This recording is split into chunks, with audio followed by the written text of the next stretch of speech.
साहब का एक बयान है जिसमें उन्होंने महात्मा गांधी और प्रधानमंत्री नरेंद्र मोदी की तुलना करते हुए ये कह दिया कि पिछली शताब्दी में महात्मा गांधी जो है वो महापुरुष थे, इस शताब्दी में नरेंद्र मोदी जी युग पुरुष हैं।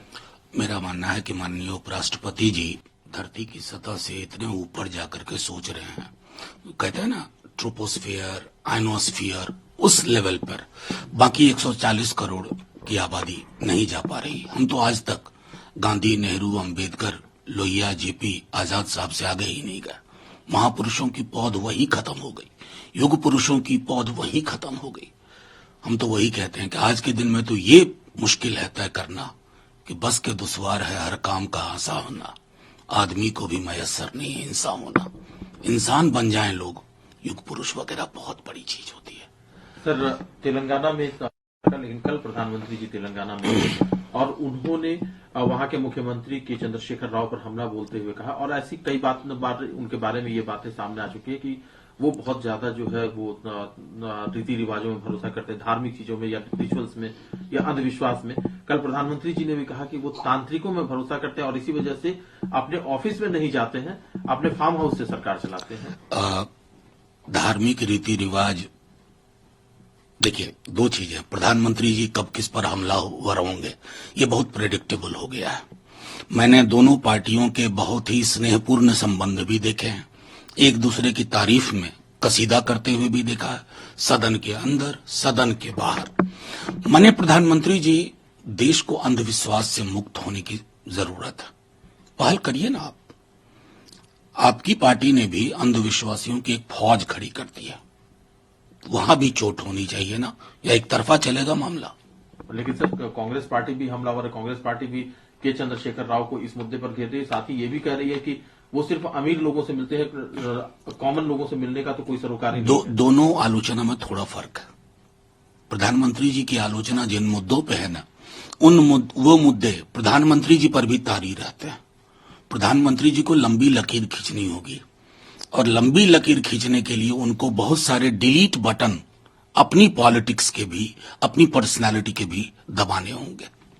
सर, इलेक्शन कमीशन और अचीवमेंट्स को लेकर के न्यूज़पेपर में जो एड्स छपते हैं उसको लेकर के नोटिस दिया गया है, क्या कहना है? मैं तो कहता हूं इलेक्शन कमीशन जाग गया। कहां थे साहब आप? कितनी दफा तो हमने कंप्लेन की है, अब सोए रहे। बीजेपी के मामले में हमने आपको कभी प्रोएक्टिव नहीं देखा।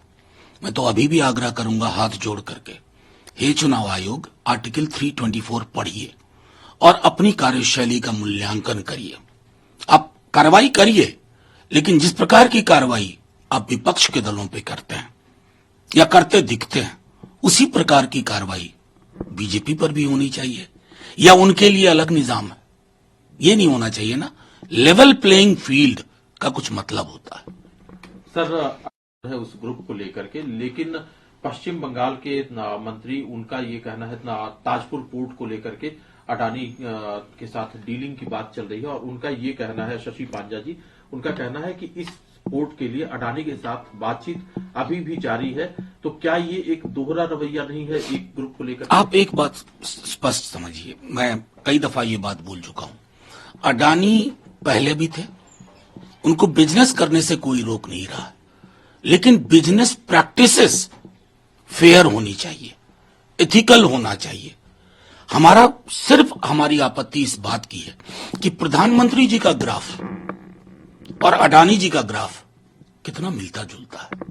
ये जो मेल जोल वाला ग्राफ है ना, वो हमारे लिए चिंता का विषय है, बाकी बिजनेस से थोड़ी ही आपत्ति है। सर, एक मजदूर सिलक्यारा में टनल के अंदर फंसे हुए हैं, आज 16वां दिन है और लगातार कोशिशें चल रही है। अब मैनुअल ड्रिलिंग का काम शुरू हो गया है, वर्टिकल ड्रिलिंग का काम चल रहा है, दूसरी तरफ से भी ड्रिलिंग का काम चल रहा है। आपको क्या लगता है? देखिए, मैं समझता हूं कि वो 41 मजदूर और 17 दिन उन परिवारों पे क्या भारी पड़ रहा होगा।